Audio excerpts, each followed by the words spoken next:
Alright, we're back on Mimas, and we have a whole bunch of canned mushrooms here. Got some more filed away over here. Go ahead and top off my food, top off my water. Yep. These are ready to harvest, but I'm going to just leave them. Let's see. Yeah, I've done some script changes. I set this active vent so that it'll pull gas in if it gets too pressurized. 75 is a pretty good target, but that does depend a little bit on your plant genetics. Okay, that is processing. That's getting us some power. I had a whoopsie, and we got a little extra heat in here, so I set up those pipe radiators in strategic places to try and cool us down a little bit. I'm also siphoning some of this heat and piping it into our water network. It's a little low pressure in here, but yeah, that's just me trying to regulate the temperature. I tried to get as much as possible in here, and then that got hotter, so whoops. Alright, one of the first things we need to do, the Stirling engines are giving us a lot of heat. Or, sorry, a lot of power. So I want to have a sink for all that power.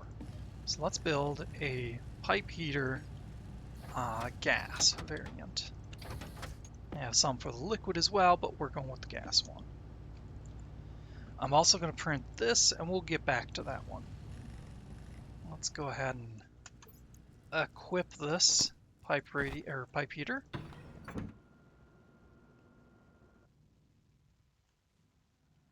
Found a good spot for it.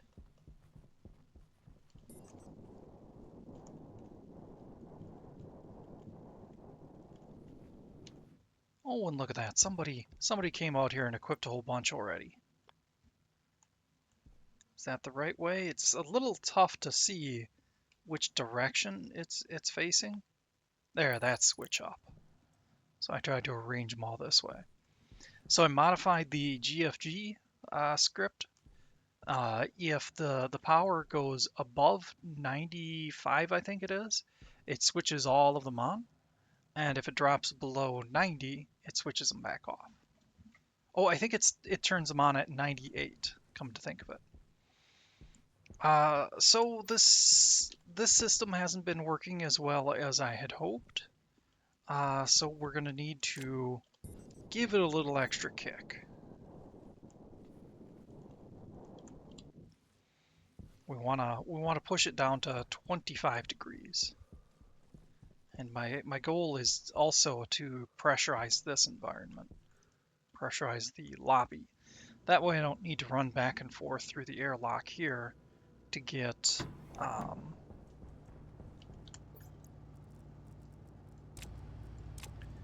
stuff from the lockers. Alright, so we printed the phase change device.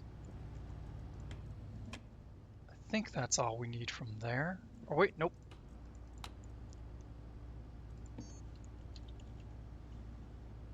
We're going to print a couple of what it calls airlocks, which is a little weird because, you know, you can kind of get that confused with the circuit boards, but this is a door, and I'll show you that in a bit. While we're at it, let's print another tertiary goal here is that we're gonna set up trade.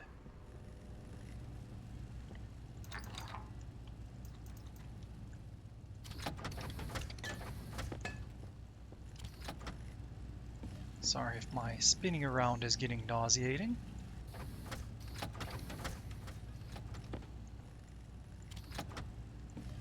There we go. And we'll be back for that. Okay, so printed one airlock. We'll get the other one out there. Oh yeah, that's what I was going to show when I was out there is part of the whole phase changing system.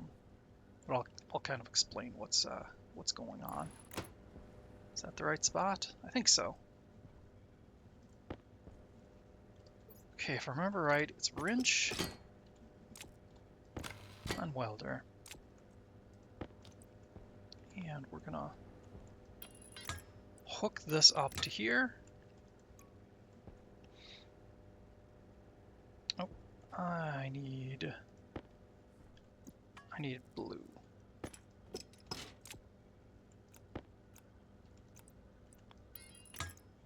So we're gonna tap into the gas up here.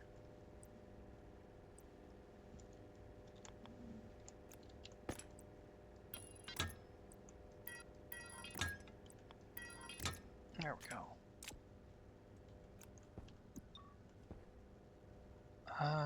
No, I forgot to grab the liquid pipes. Did I leave those? Nope, none there. I think I left them here to be filed away. There they are. And it looks like we're going to need some more.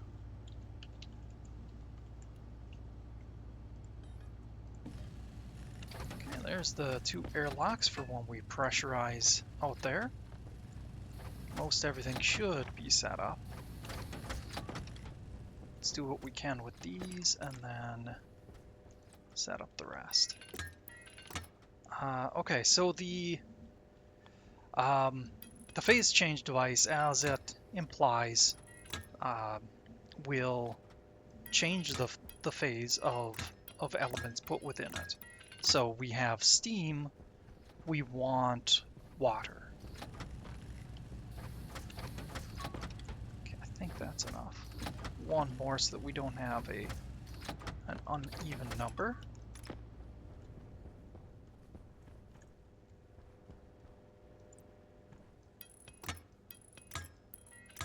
So yes, we're gonna place steam in it, and it's gonna cool it down, and we're gonna get water out of it.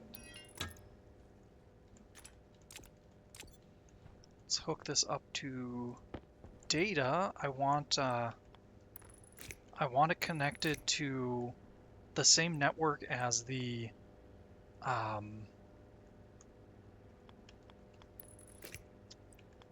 controller for the Stirling generators, because that's what's going to control when it switches on and off, because that's what handles the cooling. Basically, I'm gonna bring it down to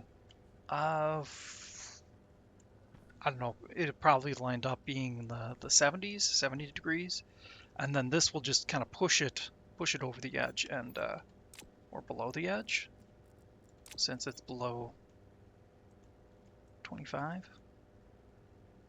Oh, power now.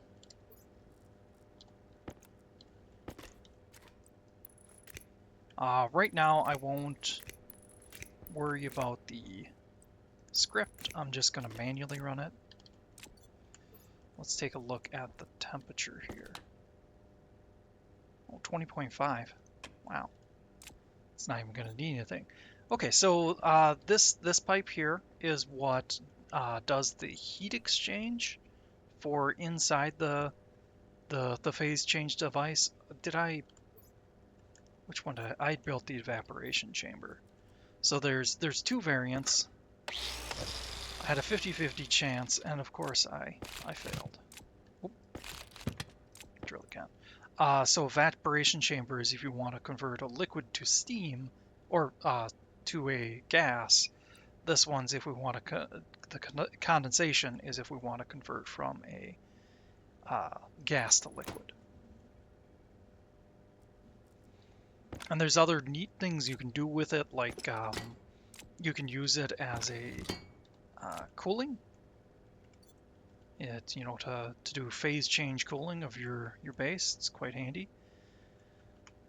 All right, so we want it to be about 25. Let's bring up water.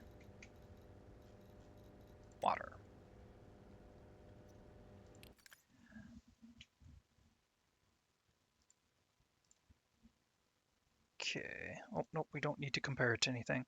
Okay, so how to read this chart? If we want it to be about 25, we mouse around here until we hit 25, and I switched it to Celsius. The other one, this is if you want to have the max of 60 megapascals, but a lot of things um, really only matter up to 60 or 6 megapascals. Anything beyond that is pretty much the same or really close to it. So that's why I unchecked that one. Okay, so temperature 25, that's our goal. If we have a um, pressure of 13.33 kPa, that will condense it at that temperature.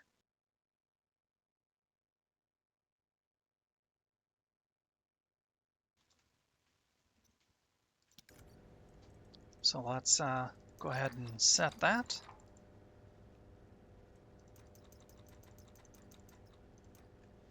I think if we want to get the decimal place, we can by using this. 13.3. Confirm. It says it's 13.3, but let's go ahead and see if it works anyway.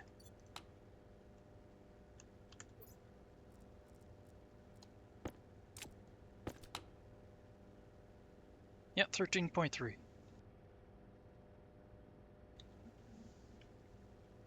So it's bringing it down way, way too cold. I assume.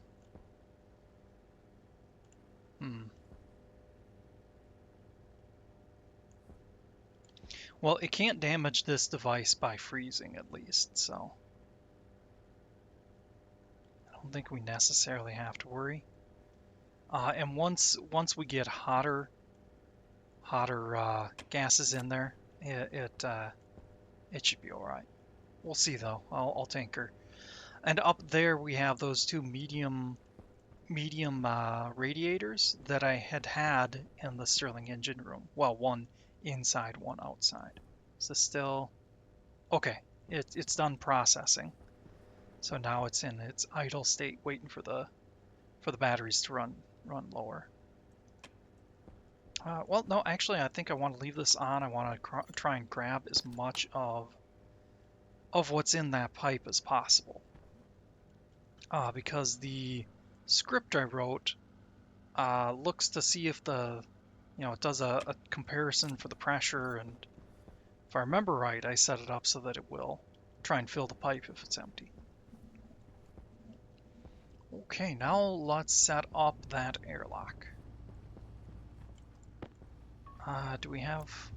Okay, we printed the vending machine.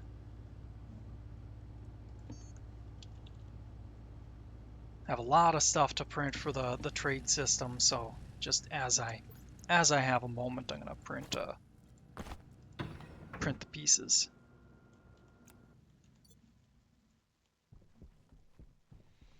Now for this outside, I didn't necessarily have to go with the full-fledged airlock. It just, it looks better. It gives you that impression that you're kind of entering a base.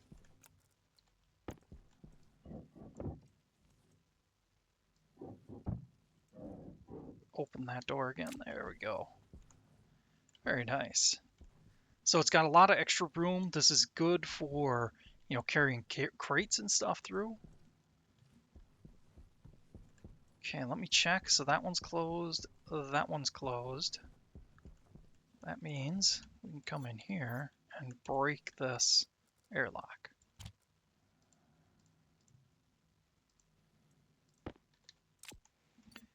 So we can grab its motherboard or circuit board. So I can switch that off. Let me make sure. Yeah, those are blocked off. So out there I put a regular radiator, not a convection radiator, to vent off some of the heat that I have trapped in the base gas. There we go. think, yeah, I can hit this. Steal that battery. We'll probably just leave this open from now on.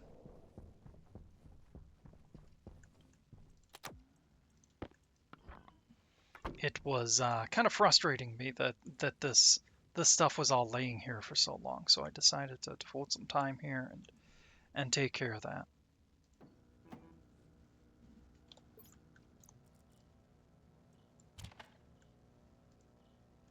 Yep, picked the right one.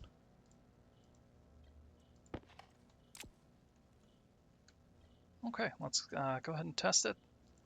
Fingers crossed. All right.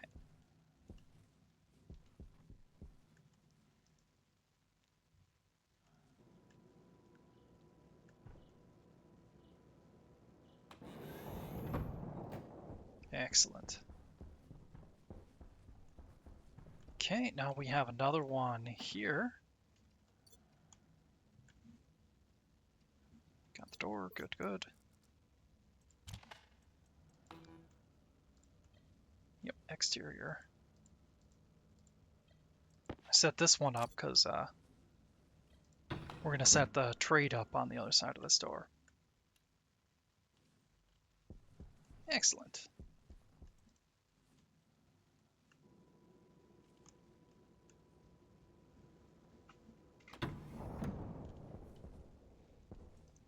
Okay, let's put this back over here. Okay, that all looks good. If anybody's looked at this and is curious what's up, that's color palette, just in case I want to, you know, grab one without painting, I can do so.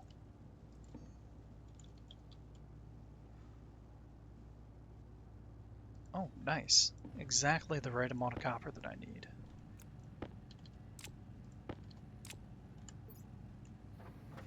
Okay, so for a trade system, you know, to get one going, you need the landing pad.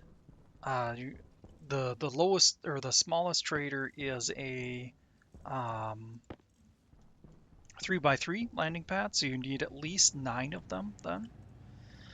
But you also need one extra because you need the data and power unit for it, and I'll go over this later if it's not making any sense. You also need a communications motherboard, which you saw me print a bit ago, and I didn't announce it. And you need to put that in a computer, which we'll print in a moment here. I haven't printed any of those yet. Then you'll need a vending machine, which I printed, and a satellite dish of some sort, which is right here. I'm going to start with the small, kind of show you how it runs, and then we'll go from there. Computer. And now we need more of the copper. Oh, and we need iron as well. There it is.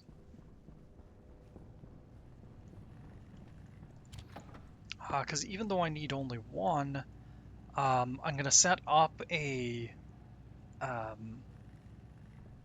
IC, an integrated circuit, to try and automate it. I'll probably work on the automation off screen and give you an update later.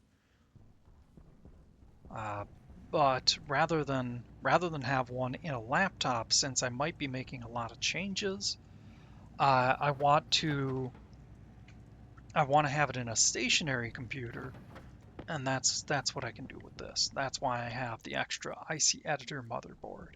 I printed that off screen because if you've been watching the whole thing, you saw when I printed one for the laptop.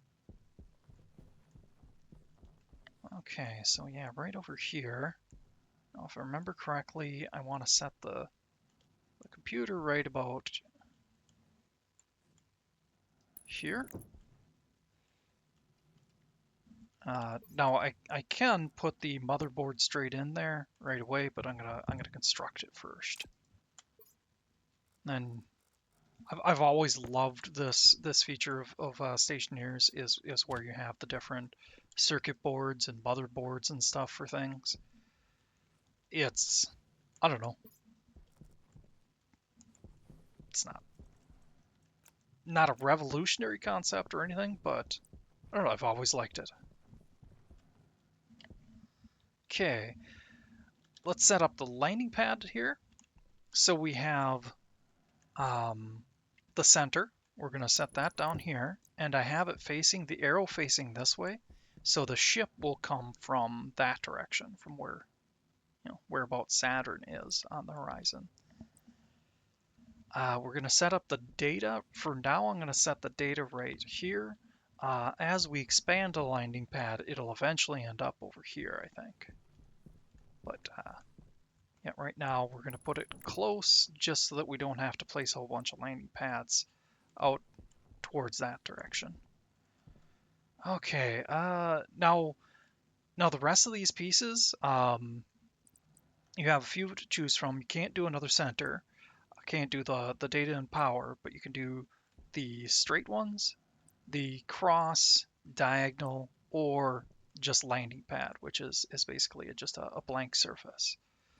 I think to start off with, for now, with this 3x3 setup, I'm gonna go with a kind of typical setup and just have diagonals in the corners, straights on the sides. There we go. Fortunately, these are fairly cheap because, boy, for the 9x9 setup, that's 81 landing pads.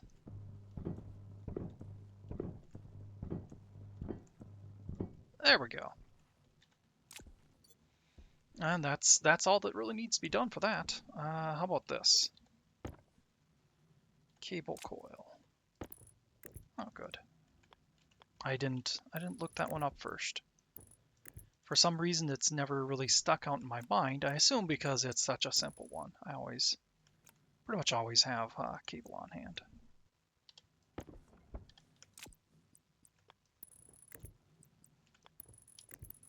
I had already started, as you can see, a cable going to here, because we have to connect the data and power for all these devices. Next, I'm gonna set up a vending machine. Yes, as I thought. The power is in the back of the vending machine, so I'm gonna set it up right there, and then we'll move this cable. This is pretty much a tier 1 setup, so I should be, or if this was a, much, or intended for a larger one, I'd set this up a little differently, but this'll do for now. And as you can see, yes, we're connecting data and power to all of these because they need to have data and power for all the machines. You have to have computer, vending machine, data and power, and satellite dish all connected on the network. Technically speaking, you could get rid of the computer if you have an IC script to handle it. I think that's how it works. Ooh, okay, yeah, I'm gonna set it up right there. It's nice to be able to see the dials and stuff and the computer all in one. It's going to get a little tricky when I have the medium because that one's odd shaped, but hopefully I have a IC script to handle it soon. Oh, now we need power out here. Did I grab? I didn't. I need a transformer.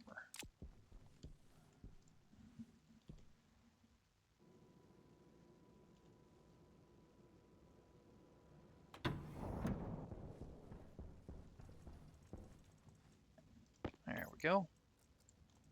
I could go with a power controller to have backup battery, but for now just stick with this. Okay. Yeah, I think I'm going to cross over where the pipe goes. Eventually, I'll get a airlock set up there. Basically, just progressively moving the airlock around or out further and further. I tend not to like to put cables above the door because it makes it a little harder to access, but since I can see it up there, I'm gonna make an exception this time.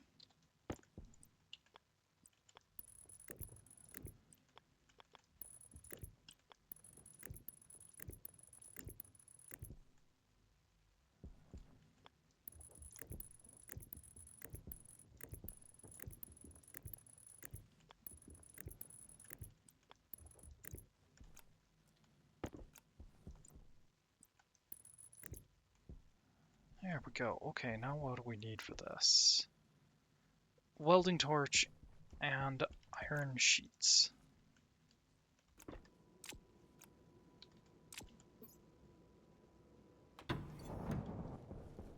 Not used to having iron sheets, but I'm pretty sure we have a stash of them out here somewhere. There they are. Was it just one?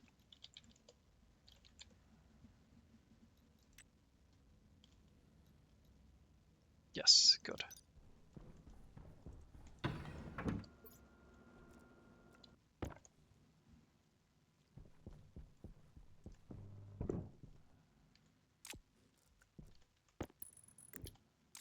There we go. Okay. Now we need that. Oh, I forgot to grab plastic. Let's see, I think it takes steel first.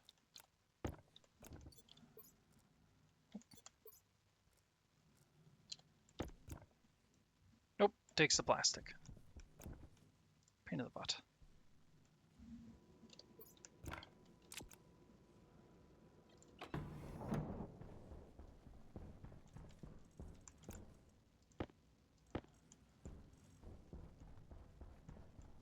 Maybe I should have focused on making the comms area a pressurized environment. Okay, this one doesn't need a tool, you just build it straight up with that. Now is it the welder or screwdriver? Screwdriver, okay, so it must be done already. Okay, the switch for this is on the back, and the input for the vending machine is in the back as well. Little strange. Get all this stuff turned on.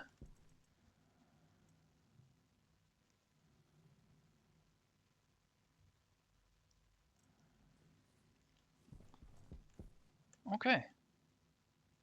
Orbit or Oasis. And you can see the bar here is going very slowly. So it's using the satellite dish here. If I turn that off, you can see now the progress stopped, of course. It was barely moving in the first place. All right. And yeah, I'll give you a nice big view. I don't necessarily need that kind of view to see it, but on YouTube you might have a smaller set window, or the window set smaller. Okay, so first thing I'm gonna do is I'm gonna point the dish downwards. I suppose I should go through what the dials are. The first one is the amount of power it devotes to it. For now, especially since we're pretty far in the game, I can afford to do the 200 watt setting. We'll just straight up set it there. This one here, I'm going to use the Alt key so you can kind of see it. This controls the rotation in a circle. I set it back to normal. And this one controls the up and down orientation. So we're going to start at about 40 degrees. Okay, you can see that it's still not going very quickly. So let's turn the dish. Okay, and another contact popped up because we have enough power reaching it to be able to make progress on its contact bar. And you can see this one's filling a lot faster. That means we're close.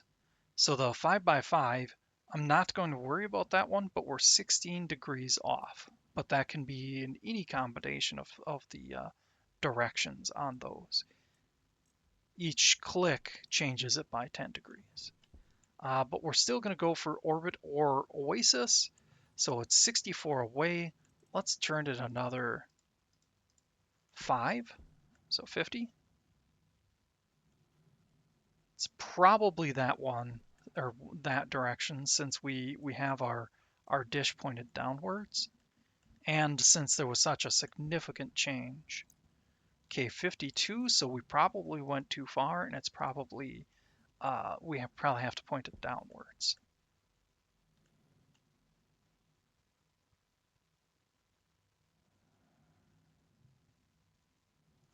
Okay, yep, let's point it down a couple, see what we get. It's hard to tell whether that went faster or not. Yep, 29. It's probably really close to 90. 11 degrees from contact. So let's try 1, 2 up. 9 degrees. So that's less. That means we're going the right direction. 8 degrees. Down 1. Is that still 8? Yeah, that's still 8. Okay. So now that means that we're pretty well on the up and down. We need to move it left and right and try and find the right spot. Okay, that one's 6. So yeah, that's probably it. 1, 2, 3, 4, 5. Okay, 1 degree from contact. Is that 6th gonna do it? Nope. Okay, let's try down. Now it's 2 degrees. Up. There we go. 0 degrees. That means that all of the power we're sending into the dish is reaching it. Which I didn't need to do. As you can see, it says 27 watts for 25 seconds. So if the watts reaching it was 27, it would have just taken a little longer to interrogate. Interrogate basically means, hey, what would you be willing to trade, etc. Okay, once that's done, now we can call it down. Oh, no noise. Makes sense because it's a, no atmosphere planet, but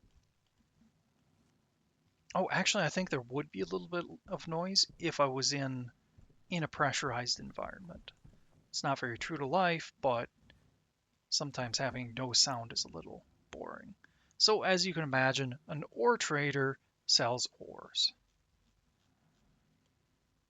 This one's interesting, junk ore, because you can buy it for free, but you got to send it through a centrifuge, and you can get some stuff from it.